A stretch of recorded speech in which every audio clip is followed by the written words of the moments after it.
और धनबाद में बालू तस्करी पर न्यूज बाइस्कोप की खबर का बड़ा असर हुआ है। देर रात अवैध बालू लोड 3 हाईवा को पुलिस ने जब्त किया है। डीएसपी संदीप गुप्ता ने तीनों हाईवा को गोविंदपुर थाने को सौंपा। एक हाईवा मालिक समेत 3 को पुलिस ने गिरफ्तार किया है।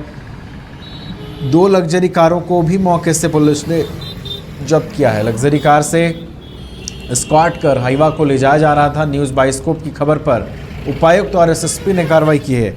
आपको ये भी बता दें कि देखिए, न्यूज़ बाइस्कोप लगातार धनबाद में जिस तरीके से बालू तस्करी होती रही है, न्यूज़ बाइस्कोप प्रमुखता से इन खबरों को दिखाता रहा है कि किस तरीके से बालू माफिया प्रशासन की नाक के नीचे और यहाँ तक कि प्रशासन की मिली भगत से जो चीज़ें चलती हैं उसको न्यूज़ बाइस्कोप ने हमेशा से दिखाया है और उसका एक बड़ा असर कह सकते हैं हुआ है और एक बड़ी कार्रवाई भी हुई।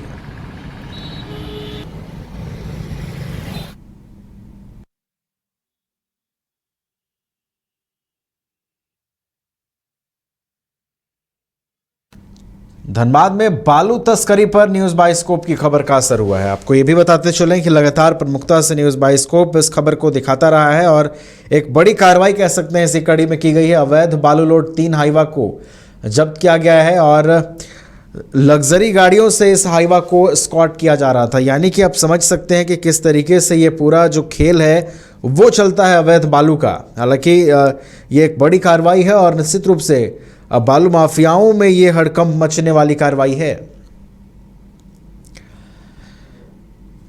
तो अवैध बालू तस्करी को लेकर धनबाद में एक बड़ी कार्रवाई कह सकते हैं पुलिस की ओर से की गई है। न्यूज बाइस्कोप की खबर का असर हुआ है।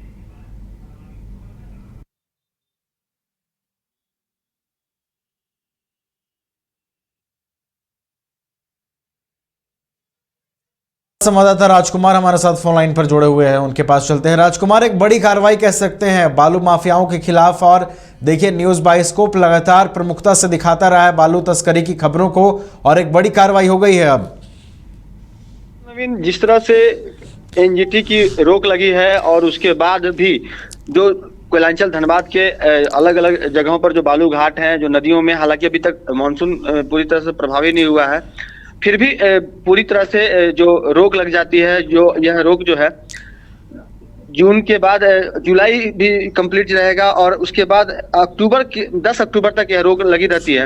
तो इसके बावजूद यहाँ पर जो बालू का अवैध तरीके से खनन किया जा रहा था और खनन करके वहां पर जो बेजरा घाट है, चाहे सिजुआ घाट हो या फिर अन्य जो घाट है, उन जगहों पर इन्हें स्टॉक किया जाता है और रात के अंधेरे में इसे पास कराने का काम किया जाता है। और जो वाहन मालिक है खुद इसमें कहीं ना कहीं संलिप्त होते हैं, जिसकी वजह से यह बड़े तस्करी के घटना को अंजाम दिया जाता है।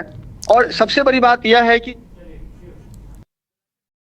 नए अनुभव, जोश और उमंग का बेजोड़ संगम है छोटा नागपुर वाटर किंगडम। यहां आपको पुल पार्टी से लेकर वाटर वेव का होगा एकदम नया अनुभव।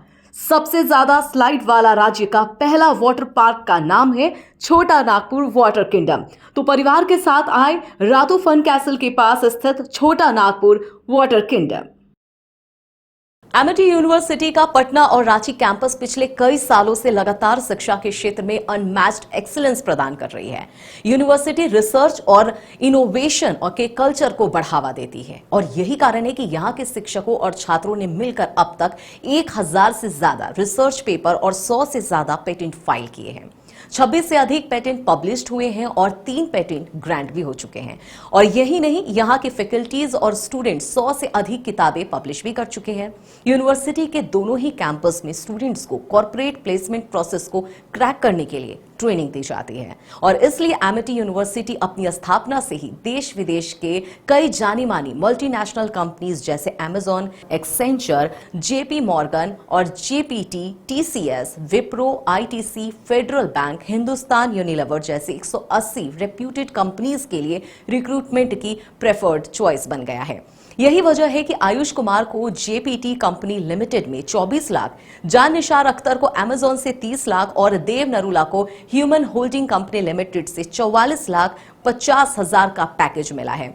वहीं सुमन गुप्ता को पालो ऑल्टो में मिले 47 लाख के हाईएस्ट पैकेजेस से यूनिवर्सिटी ने बिहार और झारखंड में एक नया रिकॉर्ड कायम किया है।